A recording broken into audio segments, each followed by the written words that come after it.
This is episode 2 of modeling a Yugo in Blender. In the previous episode we made the hood, and in this episode we're going to make this panel on the side of the car. This series is designed to teach beginners how to model cars in Blender, so make sure you subscribe to the channel so you can see the upcoming episodes as well. And if you want to learn more about the tools and techniques which you're going to see me use in this video, then check out my Blender masterclass course. There's a link for that in the description. And now let's get back to work. So over here you're going to see that the panel on the side has roughly the same shape as the panel in the front here. So we're going to start by taking this geometry from the side here, and we first have to duplicate this and separate that to a new object. And to do that we just press P, separate by selection, and well, this gets duplicated and separated to new object. So now we can use this to start making this panel on the side. First of all, we have to extrude it to the side a little bit like this. And just to keep things a little bit more simple, we're going to remove these edges over here which are just used as supporting geometry, and we're going to turn off our subdivision surface modifier. That just gives us less geometry, so it's easier to work with the shape. So now if you look at the blueprint from the front view, you're going to see that this looks a lot wider in the back than it does over here in the front.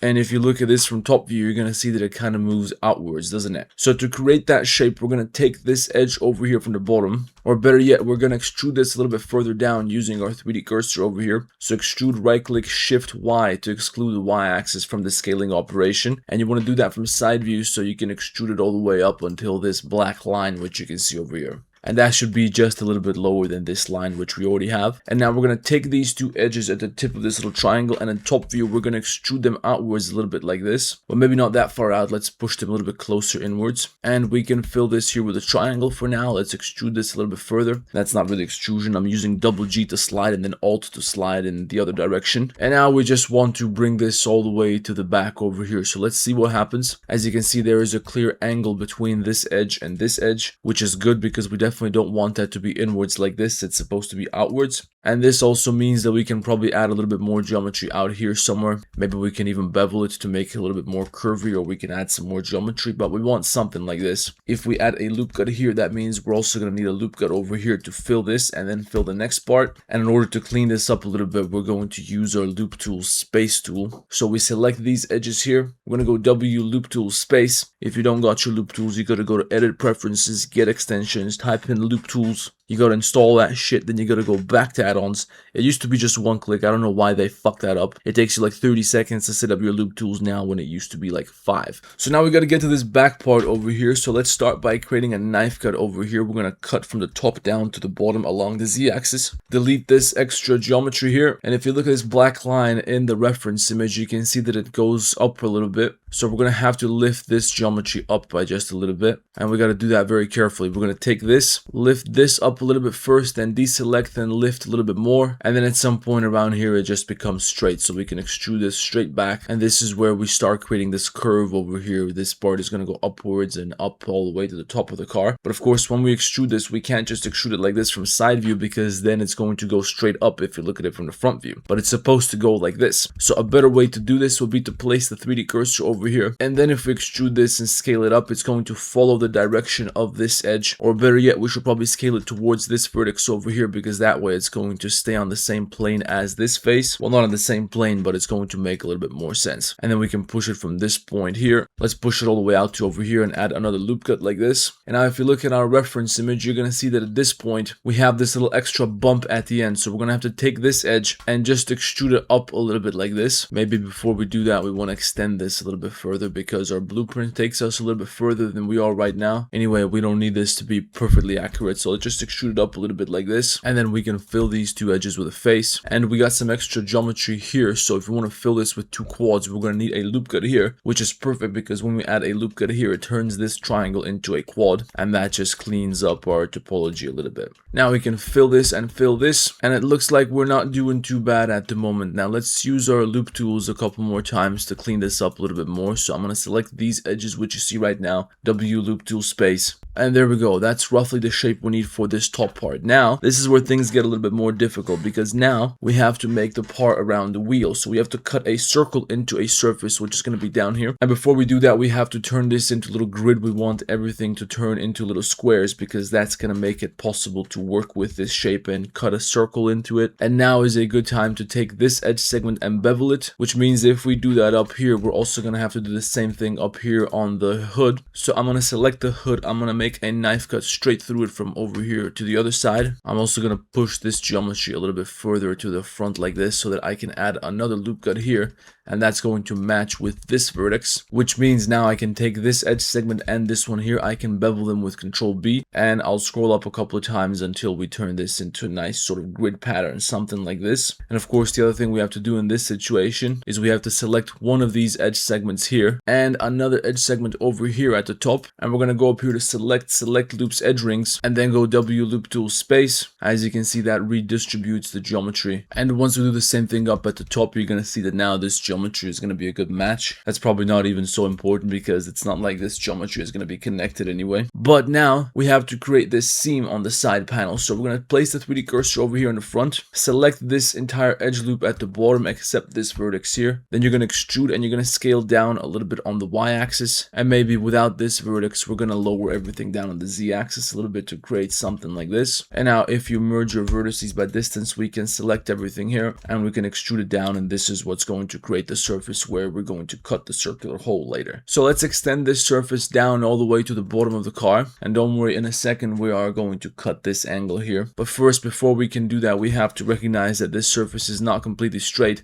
It kind of curves inwards as we go down to the bottom. So we're going to have to add a loop cut around here somewhere. We're going to take all this and push it inwards on the y-axis. And then, well, I'm thinking we just take this edge segment here, we're going to bevel in with Control B. So let's create something like this. And once we do that, now again, I want to use my loop tools to redistribute this geometry. So I'm going to select this edge segment, select loops, edge rings, W loop tool space. And as you can see, that looks pretty clean now. So next, well, before we continue, I think it would be wise to redo this because I don't think the bevel is supposed to be that large. It's only supposed to be something approximately like this. And then maybe we add 2 more loop cuts here and another one here, and then we can use our loop tool space tool. So now the corner is not so big. I think this looks a little bit more natural now. I'm not really sure what this shape is supposed to look like. If you look at the reference image here, it kind of looks like it's going straight down, and then suddenly past this line here it starts going inwards. So maybe we don't even need a bevel. I have no fucking idea what's going on, so I'm just gonna bevel it a little bit just in case. This is the hardest part about car modeling because a lot of times you just can't figure out what the shape is and how it's supposed to look, so you're just trying to fuck around with something until something ends up looking kind of right. Anyway, now let's talk about how we're gonna cut this circular hole here. And cutting holes in curved surfaces is one of the hardest parts of 3D modeling, especially when you have a lot of geometry on a curved surface like we do right now. So here's what we can do. We're going to take the brush select tool with C, and we're going to scroll down until it gets big enough to cover this entire little circle that we have here. We want to select all the faces which are sort of participating in that circle. So that's going to be something like this, right? And these are the faces from which we are going to create this circle. So first I want to try to make this symmetrical. Let's see what we can do about that. We got 4 faces here, 4 over there, then we have 2, 1, 1, 1, 2, 1, 1, 1 on this side as well. So that seems about right. And we have 9 faces over here at the top, which is a little bit weird because, well, if this is a semicircle, then we would have 8 edges on this side because we have 4 over here. And if that's 1/2, 4 times 2 equals 8, and we have 9 on top, so that's not exactly a perfect circle. But fuck it, it doesn't matter that much. I think a good way to approach this would be this. We're going to take our knife tool and we're going to try to cut around this circle, which we can see in the reference image. And we're going to try to keep in mind that we're going to have to clean up the topology later on if we want to apply the technique which I have in mind. Especially since we're using the subdivision surface modifier, we can't have any crazy n-gons or any weird shit like that. So let's slide this up just a little bit. Then we're going to cut again over here and over here. As you can see, that's a lot of triangles, but the good thing is we're probably going to be able to clean those up. At least I hope so. So now we cut this. Let's duplicate this just in case we fuck up, because we probably will fuck up somewhere. Let's delete all the faces inside this area which we cut. An easy way to do that would be to select the entire cut, Control E, mark seam, and in face select mode you're going to press L to select this and delete it. And now let's see what we can do. For example, here's how you can get rid of 2 triangles when you have them like this. You add a knife cut right here. You're going to press enter to confirm it, place the cursor there, scale this to 0, and merge your vertices by distance. As you can see, now we have 2 quads, and that is pretty clean. But when we have just a single triangle, that's where things get a little bit more difficult. We could add a loop cut over here, but then we have an extra edge here which it's difficult to get rid of. Maybe we can try by taking this to the bottom. So for example, if we tear this edge here, we can slide it and then do a knife cut like this. And then, well, we delete this face, we fill in these vertices here, we fill this with a triangle, and we dissolve this edge. And now we just have quads here, which is pretty good.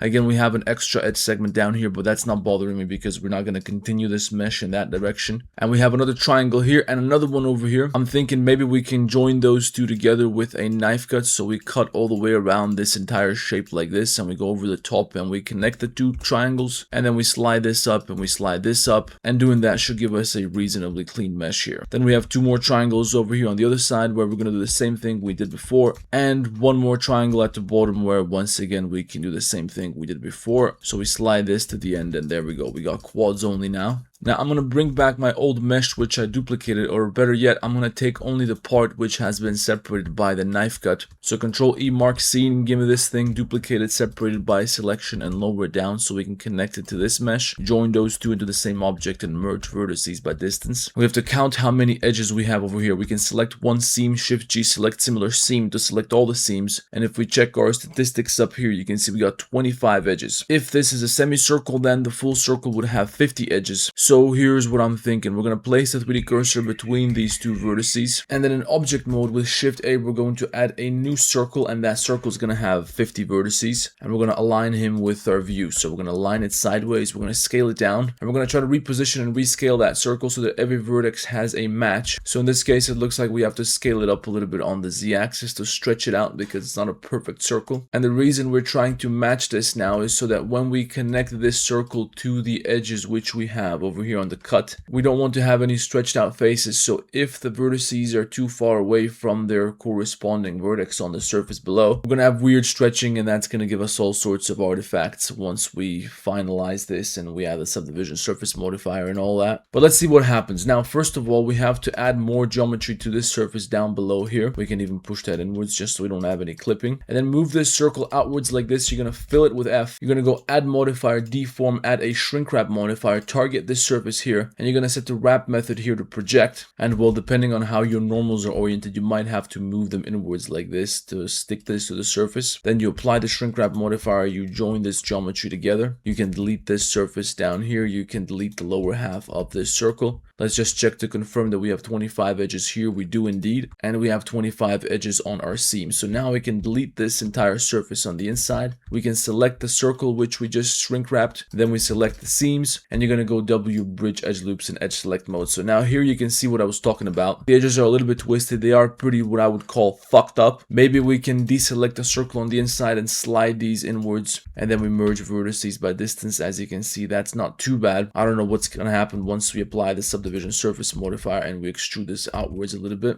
As you can see, we have some weird shapes over here caused by the subdivision surface modifier. That's because we have all these weird poles and shit. If you're not familiar with what poles are and how this topology shit works, I have a free topology guide which you can download in the description. It's going to teach you all about poles and e-poles and why topology is important and how it interferes with the subdivision surface modifier and how you can manage your topology and all that. But anyway, let's try to be a little bit more positive. We did get this shape somewhat right. So now we're going to scale this down as I think we should. And if we push this outwards a little bit more, I think we should go to front view. And then we can try to adjust the shape of this outer part here. So for example, I think we should take this vertex and join it with one over here with J. That's going to make a cut from one vertex to the other. And we should probably do the same thing over here in the back. So we join it with J. That creates new geometry. We clear up the old geometry. And probably we don't want this sticking out so far from the surface of the car. Maybe we want to push this inwards a little bit more to make it a little bit smoother over here. And now after fooling around with that for a little bit, I'm kind of happy with the shape. I'm probably going to work on it a bit more later off camera. But now if you look over here, you're going to notice that this shape kind of goes downwards and inwards towards the middle of the car. It looks like we're supposed to take this and then we're supposed to extrude it inwards a little bit like this and then have some sort of a surface down there. I'm not sure if that's right, but it seems to be pretty right to me. It seems to make sense. Luckily, we don't have to do that over on this side of the car. So here we can probably just do a knife cut from one side to the other and then get rid of the extra geometry. Now, another important thing, we have to make this cut here, which means we're also going to get some triangles. I say we just make a knife cut straight from the top top to the bottom, and fuck it. Let's see what happens. We clear all the geometry over here in front of that knife cut, and if we can clean that up, that's going to be beautiful. If not, then fuck it. I think in this kind of situation, it's okay to have some triangles. We don't even have to worry about them too much. And now all that's left is filling out this surface in the front here. By the way, we should probably push this away a little bit so we create a little gap here. Then we take a part of this edge over here in the front. We're going to extrude that inwards on the Y. This part down here, we're going to extrude and scale it towards a point over here on this shape. And then we slide this geometry around. We fill this and finally fill this part at the top here as well. Now, based on the shape which I can see over here, I'm thinking we want to probably add another loop cut over here and then take everything on the left of that loop cut so we can select everything on the right and invert selection with Control I. And we want to push this outwards a little bit to add a little bit of width here so that when we slide this loop cut out a little bit, we can take all the geometry from the inside over here. We can delete it with X delete faces, and that's going to create this little shape which we can see over here in the reference image. Of course, before we can see that, we're going to have to tighten up the geometry here using some bevels later on. For now, we can just do creases just so you can see what I'm talking about a little bit better. But it's supposed to look something roughly like this. Maybe we slide this one down and up a little bit. That's roughly the shape that we're going for. So now we also have to fill in the inside of this wheel thing. And to do that, I'm thinking I'll just place that 3D cursor between two vertices around here, somewhere on the sides, and then extrude this and scale it down towards the 3D cursor. Well, that's not really the middle, so maybe we want to do it closer to the bottom.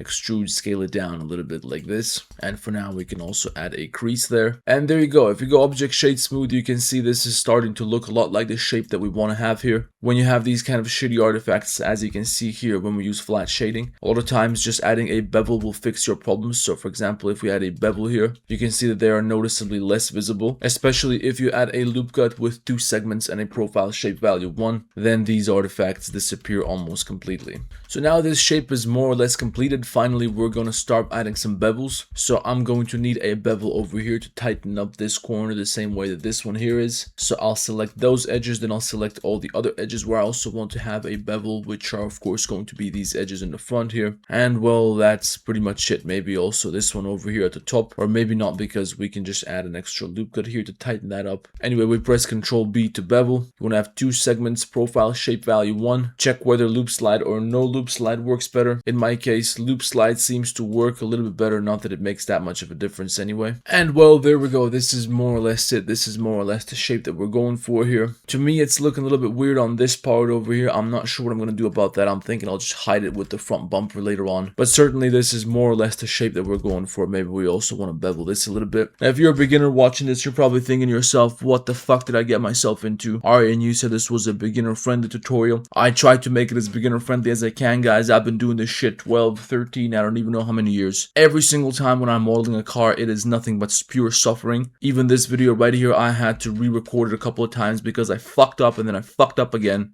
So I'm sweating over here. It's not easy for me either. I tried to explain every step as much as I can. Hopefully you guys were able to follow along and create something that looks halfway decent. At the very least, I hope I was able to give an introduction to what car modeling is really like in Blender. We're going to keep modeling this. I'm hoping this was the hardest part of this car. The rest of these panels should be a lot easier. Maybe not this one back here. This is going to be more or less the same thing, but the rest should be pretty easy. Anyway, let me know down below if you were able to follow along or if this is getting way too complicated at this point. Check out my Patreon page if you want to see more car modeling tutorials. I got a full Aston Martin course on there. So if you want to see me suffer with a car which is a lot more complicated than this one, or if you just want to help Aryan 3D keep the lights on, then go check that out. There's a link for my Patreon page in the description. Anyway, like the video, subscribe to the channel, and I'll see you in the next episode.